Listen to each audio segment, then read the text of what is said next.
How about a 30-second email strategy that works every time that also applies to videos and messages and anywhere else? Yeah, all of that today. And I did it. I kept it under time. It's a swift kick in the shins with a how, with the 5 principles and laws of everything to apply to like a 30-second email strategy to communicate, make them effective. I cover all of it.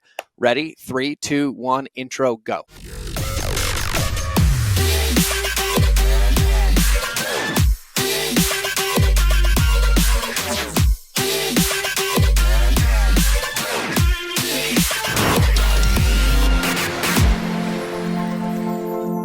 All right, everybody, welcome back to another episode of the Mind of George Show. Let me give you some context. Today feels like one of those loving, gentle kicks in the shins with an actual how. Like, that's actually what today is. There's how.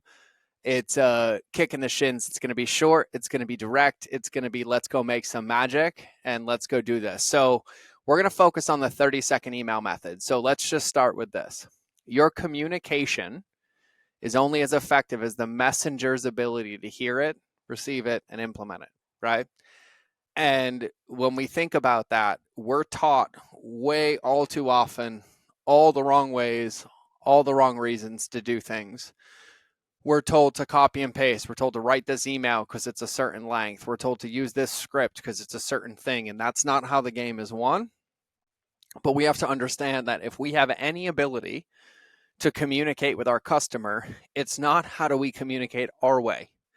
It's how do we communicate their way. And I think that that's a point that most people miss is it's only our ability to translate that message. Eventually they'll communicate our way, but we have to kind of change it.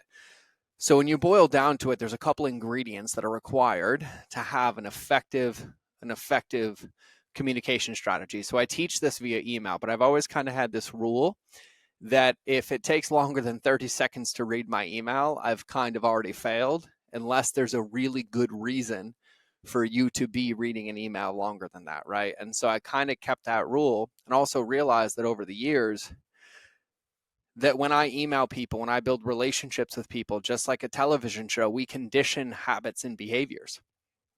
And so if I email somebody, once every 2 weeks for a year, and each email takes 30 seconds to read, then all of a sudden I start emailing them every day and they take 2 minutes, they're probably not going to respond to that. That's not the TV show they signed up for. And so the how to do that, how to make that work, how to do all that, we cover in Montana, and plus when I help you with customer journey. But we're going to talk just about the email today. So that's kind of like my philosophy when it comes up to like that 30-second email strategy, but it kind of applies everywhere, right? So we want to be able to create emails that are digestible, easy to create. Your ideal clients want to read them in the lens of email, right? So this high level, for lack of better terms, 30,000 foot view is the ingredient list. It's all the important pieces that you'll need, in my opinion, to have effectiveness, to be able to communicate, to get them results, to help them however it is that you want to help them, or communicate whatever it is that you want to communicate, right? So then when we think about this, is that there's 5 things that go into being able to communicate in 30 seconds effectively. Number 1 is a clear objective. That's from you. Number 2 is an engaging subject line, if we're using the lens of email.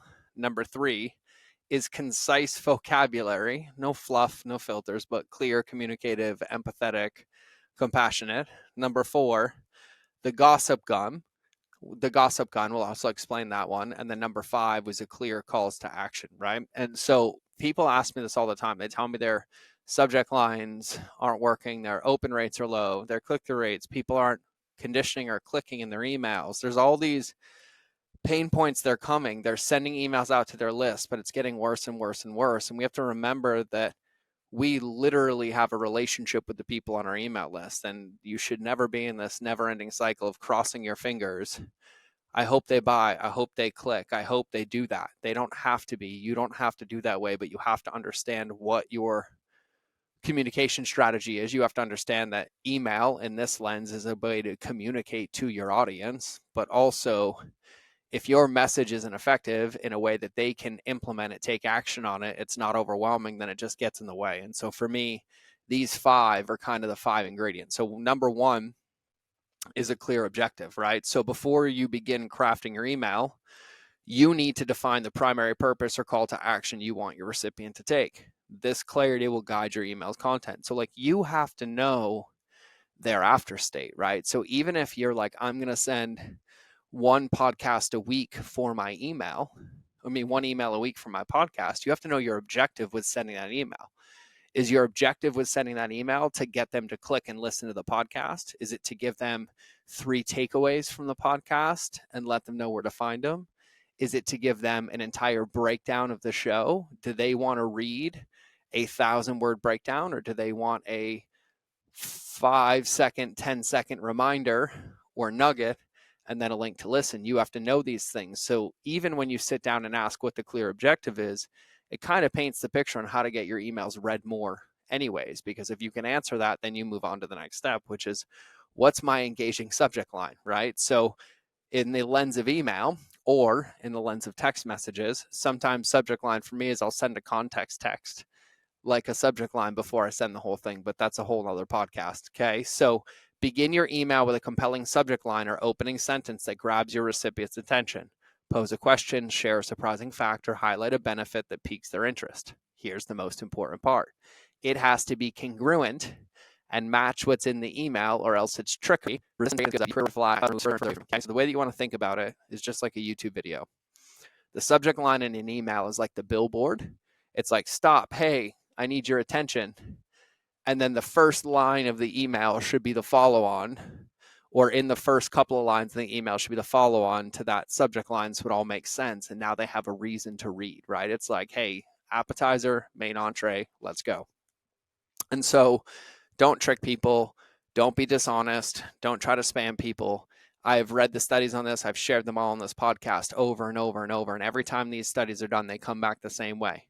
Direct, authentic, honest, and to the point are the ones that work over and over and over again.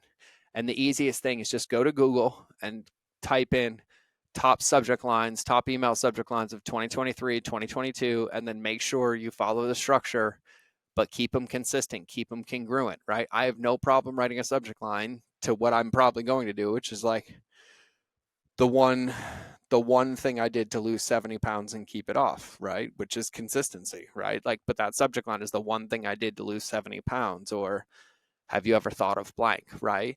If you keep it clear and integrous, then it builds trust over time. And the litmus study that I referenced for years from 2020, the number one determinant on somebody's behavior with their inbox and your email is their relationship with the sender. So honesty is the only way. So that's number 2. Number 3, concise vocabulary. This is 100% the essence of the 30-second email method. It's brevity, right? Limit your email to a concise message that can be read in 30 seconds or less. Eliminate unnecessary words, jargon, and filler content. And one of my favorite things to do is I read my own emails out loud to myself. And typically I'm like, oh my God, that sounds horrible. But the whole thing is that my belief is that, like, if I'm in your inbox, I'm there because I have the ability to kind of put something in your mailbox or send you a text message. And it should be to like, hey, I want to teach you this or help you with this, or I want you to buy this. But it's the minimum effective dose. And so I'm like, hey, I just released this podcast. I covered these 3 things. Here's why I think you should listen. And if you can only listen to one part, I would listen to this part because I teach you the 3 steps to use in your customer journey. That is a full email right there for me to release on a podcast. My objective is simple. I want them to listen to the podcast. I want to use the email to tell them that it's out. I want to share 3 things that I cover in the podcast so they know what they're getting into, so they know if they even want to listen to that recipe. And then if there's one thing, I want to give them one thing that they should watch. So I'll tell them where that is. Click here to listen. So I have a clear objective. I don't have the subject line yet because I haven't written it, but that concise vocabulary allows me to hit the point, right? So then for me, number 4 is the gossip gun. And for me is we don't remember every lyric of a song. We repeat the lyric that resonates with us, right? We don't remember every passage from the Bible or every page of a book we read. We remember the quotes, right? And so for me, if I'm ever emailing people, communicating with people, and I'm trying to help them, I believe that I should always make deposits when I am asking for withdrawals. So even if I'm selling you something, I'm going to try to help you or teach you something. And so for me, the gossip gun is, if you read the book Contagious by Jonah Berger, there's only 5 reasons people share: humor, credibility, education, social status, and controversy. So for me, as I always include at least one thing that will help them in relation or context to my message if I can. And so if, let's say, I released a podcast on breath work, and I did, and we sent that email out, and I had a clear objective, which was to tell them we released a podcast on breathwork, to let them know I interviewed the breathwork teacher, and we had a 30-minute guided breathwork session. And I wanted them to listen to both, but at least try breathwork. That was my objective, right? My concise vocabulary. Hey guys, had my incredible breathwork teacher, Zach, on. We talked about using breath to regulate your nervous system, to help you process emotions, and to find clarity, plus tools to use for your team. In the interview, we talked about 1, 2, and 3. And then we also led breath. And so I would love if you listen to both, but if you want to cut straight to the breath, here's the link to the breath. Enjoy. And if you have any questions or feedback, just hit reply to this email and we'll include them in the next episode. And that email went out. So my objective, I want to send them a note, let them know the podcast's available. Here's the power of breath. Here's my takeaway. My vocabulary is concise. And so then with my gossip gun, sometimes I'll just go to Google, I'll go pull a stat, I'll pull something that Zach said. And in this one, I believe I pulled a stat on how quickly breath can regulate your nervous system, and I included it in the copy. And I was like, oh, and by the way, the breath work we teach you, you can do in 1 minute. And I found this stat that said, doing breath like this for 1 minute can regulate your nervous system, and boom. And I did that. Or did you know that blank? And I find something that will help them remember or use it or anchor it. So that's the gossip gun for me, which then brings me to number 5, which is the clear call to action. And I think people have a very, I don't even know what word to use, a not full understanding of the word call to action, right? It doesn't mean just buy something. A call to action means give somebody one next step that moves them closer to their goal, right? And so a call to action literally could be, if I sent them that email, I would say, I'd love for you to listen to the full podcast, but at minimum, please listen and try the breath work, right? If I was making a book recommendation, could be one of 1,000 things, but a call to action be as simple as, I can't wait for you to read the book and tell me what your favorite takeaway was via Instagram DMs, or read the book and then write down the answer to this question on a sticky and look at it every day, right? There's always a call to action because we're leading people somewhere.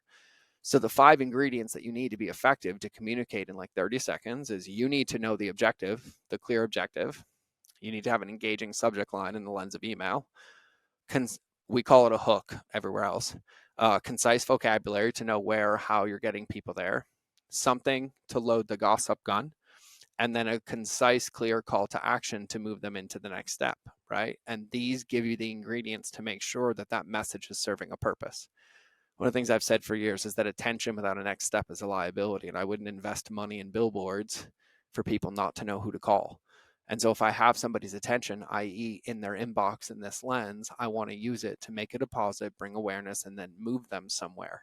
And so that's how this goes. And so for the rest of these pieces, like how to use this in emails and how to use this in customer journey, that's what we cover in Montana at the customer journey event coming up. We are renaming it, which I'm super, super stoked about. It's currently called the Lighthouse Business Accelerator, but it's coming up, mindofgeorge.com/event. And if you missed it, get on the waiting list because it sells out quick to alumni and we have to reserve space for new people. But that's where we cover the rest of this. But I want you to think about this. Like, ask yourself, if you're sending an Instagram message, if you're sending an email to your list, if you're sending a sales email, do you have a clear objective? Do you have these parts, right?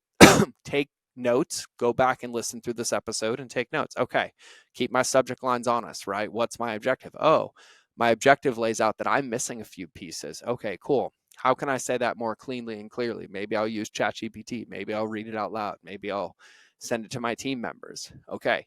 When you use these principles and you use these questions, it will help you ensure that if you're sending that email and in the lens of email and it doesn't work, it's probably based on your relationship with that person or something different, but this creates a control that makes it really easy. So that's what I got today. I did it. It's under 15 minutes. It was a swift kick to the shins.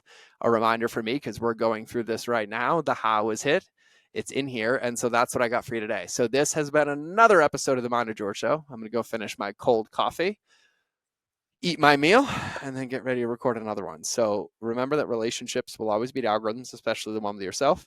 I will either see you in the next episode or you will hear me in your earballs. But either way, we're out.